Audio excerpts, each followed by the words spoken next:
Nahiya naman kayo sa inyong kapwa Pilipino. Binastos pa nila ako. What is the law and what Pakinggan ng proceeds of the illegal drug trade ng Duterte. The law enforcement, the highest law enforcement official being head of PNP. Yeah. Now you're hiding this scoundrel, this fugitive. 100% walang logic yun. Why? Kasi pag tinanong mo, paano mo nasabi yun? Correct. Siyempre, on the hype of your feelings, minsan na-overreact ka eh. You're not talking about objectivity no sinasabi mo. You're just dealing with your emotions. And the Yes. problem about this is maraming gullible na tao. Correct. They will believe this as like Bible truth. Paulit-ulit nila ipapakilala to. And I guess if you watch guys yung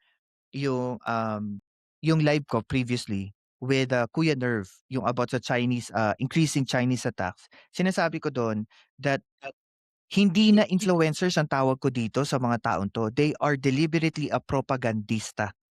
Talagang literal in our own sovereign soil. They are increasing this narrative, a pro-China government para mag-weaken yung resolve natin to fight against China's aggression and Correct. occupation dito sa Correct. West Philippine Sea. And nakikita ko dito that most of the time, napapansin natin, sino ba lagi natutuwa sa kaguluhan dito sa gobyerno?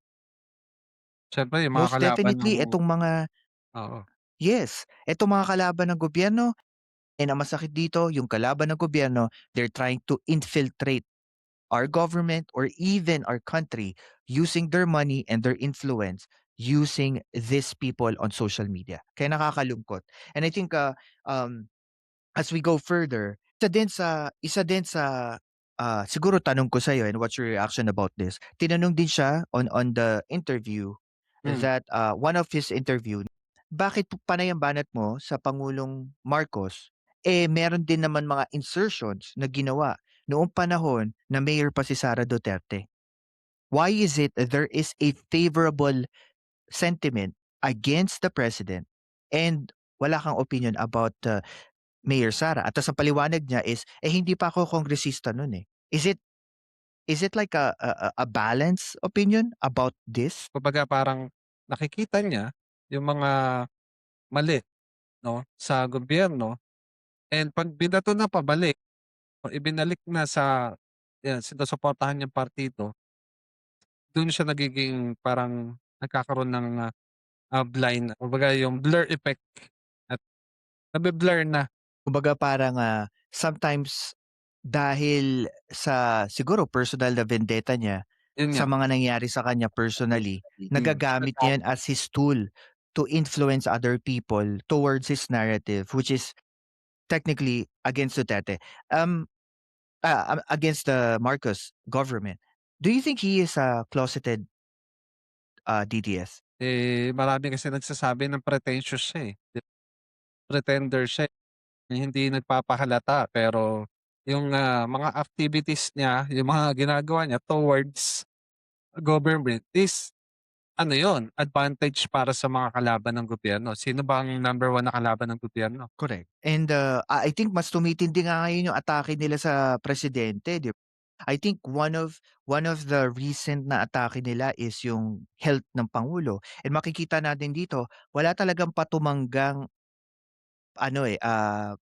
or deliberate na mga mensahe na kritisismo sa pangulo na imbis na hopefully sana ang presidente maging okay. Ang banat pa sa kanya is somewhat mamamatay na ang pangulo, hindi na yan tatagal, Ito yung si isang VP Sara yung maging presidente.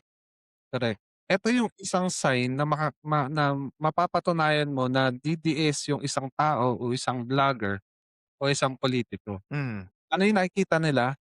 Imbis na makita nila si Tariela na nakikipaglaban sa West Philippine Sea, ang naratibo pa nila ay ipersona non grata si Commodore J. Tariela. Sinisiraan daw ang presidente ng China.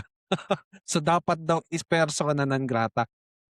Pilipino ka, kapwa Pilipino mo, yung gusto mong ipersona non grata. Ano yun? Ano tawag doon? So nakapili ka na pala. So makapili ka pala. So dapat doon ka na sa napili mong bansa. Huwag ka na dito sa Pilipinas. Yeah, and 'Di ba? I think ang mahirap kasi diyan, mostly ang mga sumasakay dito is yung nagga-gaslight, na magkaroon ng civil war, magkaroon ng issue sa mga Pilipino. Pero wala Correct. naman ako technically, wala akong nakikitang problema. He is a Filipino. He is an official from the Philippine government. So I don't see any problem kung magsalita siya. And alam natin, China don't have a freedom of expression, freedom of speech. Yeah, Bakit oo. nila didiktahan ng bansa na meron? Correct. Satire Mm. is another form of freedom of speech. So who are they to tell us what to do when we cannot Yun nga tell yung them what malaking to do?